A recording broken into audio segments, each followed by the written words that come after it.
قرآن مجید میں 5 جگہ اللہ کے حق کے بعد فوراً والدین کا حق ہے. وَقَضَىٰ رَبُّكَ أَلَّا تَعْبُدُوا إِلَّا إِيَّاهُ وَبِالْوَالِدَيْنِ إِحْسَانًا.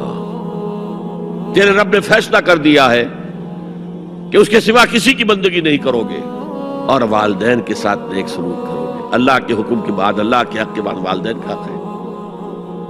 سورہ لقمان میں انشکر لی ولوالدیک، شکر ادا کرو میرا بھی اور اپنے والدین کا بھی. اور سورہ بنی اسرائیل میں تو کیا تفصیل آئی ہے. اما یبلغن عندک الکبر احدہما او کلاہما فلا تقل لہما اف ولا تنہرہما وقل لہما قولا کریما واخفض لہما جناح الذل من الرحمۃ وقل رب ارحمہما کما ربیانی صغیرا. اگر تمہارے والدین میں سے ایک یا دونوں تمہارے پاس بڑھاپے کی عمر کو پہنچ ہی جائیں، انہیں کبھی اف تک نہ کہنا، دل نہ توڑنا ان کا، چھاتی چوڑی کر کے بات نہ کرنا، ان سے کندھے جھکا کر بات کرنا، ادب سے گفتگو کرنا. قل لہما قولا کریما واخفض لہما جناح الذل من الرحمہ، اپنے کندھوں کو جھکا کر رکھنا. اور پھر کہنا، اللہ سے دعا کرنا، رب ارحمہما کما ربیانی صغیرا، پروردگار میرے ان والدین پر رحم فرمائیو جیسے کہ انہوں نے مجھے پالا تھا جبکہ میں چھوٹا سا تھا. تو خاندان کے نظام کو مستحکم کرنے کے لیے 3 ڈائمنشنز ہیں. جیسے ایک کمرہ ہے، چوڑائی ہے، لمبائی ہے، اونچائی ہے.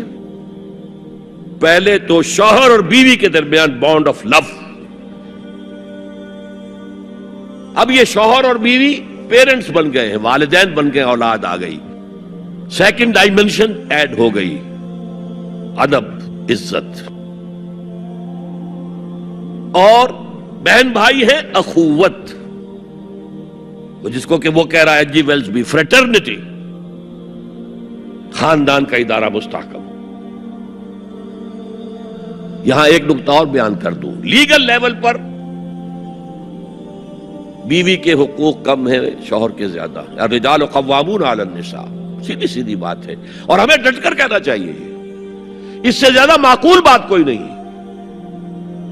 کسی ادارے کے 2 سربراہ برابر کے اختیارات والے نہیں ہو سکتے. لیکن اخلاقی طور پر جو ماں کا حصہ ہے، باپ کا حصہ اس سے 1/3 ہے. قرآن مجید میں آیا ہے نا، حملتہ امہ وہنا علی وہن وفصالہ فی عامین ان اشکر لی ولوالدیک. اسے اٹھائے رکھا اس کی ماں نے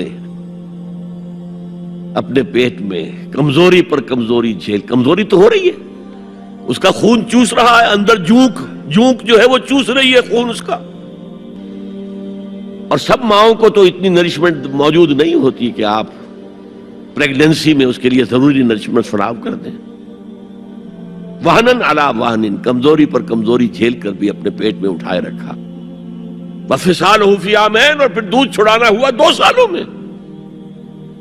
وہ جونک جو ہے وہ پھر اس کی چھاتیوں سے چمٹ گئی. لہذا اس کا حق 3 گنا زیادہ ہے باپ سے. ایک صحابی حضور سے پوچھتے ہیں، حضور میرے حسن سلوک کا اولین مستحق کون ہے؟ فرمایا تمہاری والدہ. پھر پوچھا ان کے بعد کون؟ پھر کہا تمہاری والدہ. پھر پوچھا ان کے بعد کون؟ پھر کہا تمہاری والدہ. پھر پوچھا ان کے بعد کون؟ تو کہا تمہارے والد. 3 درجے. اور یہ جو فرمایا الجنت تحت اقدام الامہات، جنت تو ماؤں کے قدموں تلے ہے، یہ باپ کے بارے میں تو نہیں فرمایا.